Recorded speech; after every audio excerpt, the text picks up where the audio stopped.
বিসমিল্লাহ।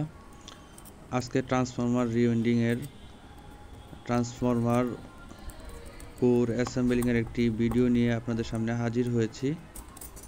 আমার হাতে দেখতে পাচ্ছেন এটি একটি ট্রান্সফরমারের কয়েল, অর্থাৎ এখানে ট্রান্সফরমারের প্রাইমারি কয়েল এবং সেকেন্ডারি কয়েল দুটোই উইন্ডিং করা আছে।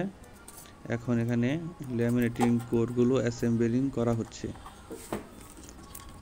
এই ল্যামিনেটিং কোরগুলো সাধারণত স্টিলের পাত দ্বারা তৈরি করা হয় এবং পরবর্তীতে ল্যামিনেটিং করা হয়।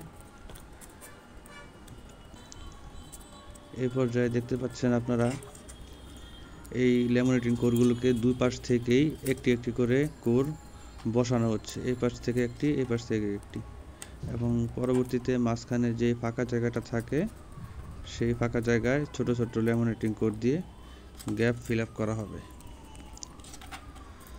তো আজকে ট্রান্সফরমার সম্পর্কে কিছু ধারণা আপনাদেরকে দিব।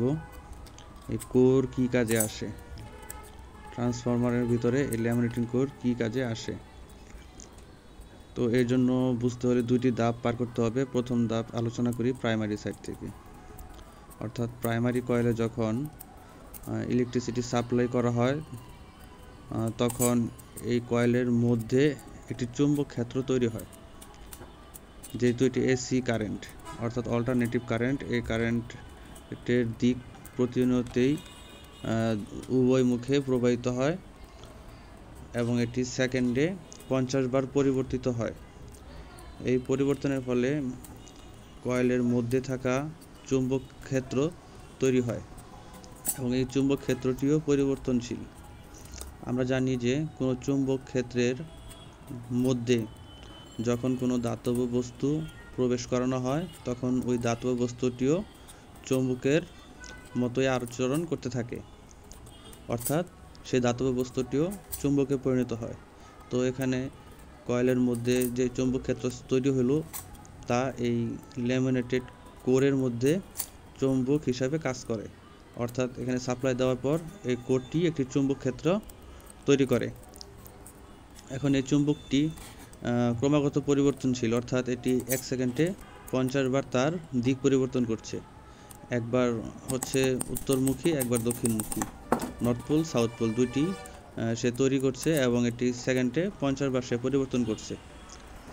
এখন আমরা জানি কোনো কন্ডাক্টর বা পরিবাহীকে যখন কোনো চুম্বক ক্ষেত্রের কাছে নেওয়া হয় এবং সেটি যদি চুম্বক ক্ষেত্র যদি বারবার তার দিক পরিবর্তন করে তাহলে সেই কয়েলের মধ্যে থাকা অর্থাৎ সেই পরিবাহীর মধ্যে থাকা ইলেকট্রনও সেই চুম্বকের কারণে তার দিক পরিবর্তন করতে থাকে এবং এর ফলে এখানে একটি এসি কারেন্টের উৎপন্ন হয়।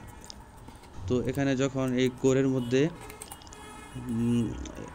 মধ্যে যখন চুম্বক ক্ষেত্রটি বারবার দিক পরিবর্তন করছে তখন সেকেন্ডারি সাইড অর্থাৎ এটি দ্বিতীয় ধাপ, সেকেন্ডারি সাইডের যে কয়েলটি আছে সেই কয়েলেও প্রতিনিয়ত দিক পরিবর্তন করার ফলে সেকেন্ডারি সাইডেও বিদ্যুৎ তৈরি হয়। এখানে দেখতে পাচ্ছেন প্রাইমারি সাইডে যখন আমরা বিদ্যুৎ কানেকশন দিচ্ছি এই পর্যায়ে দেখবেন সেকেন্ডারি সাইডেও একটি স্পার্ক হবে, অর্থাৎ এখানেও বিদ্যুৎ তৈরি হয়েছে।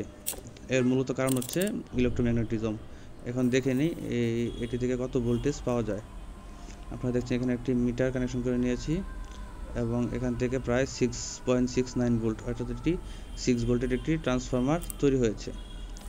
আপনারা যদি এরকম ভিডিও আরও পেতে চান অবশ্যই চ্যানেলটিকে সাবস্ক্রাইব করবেন।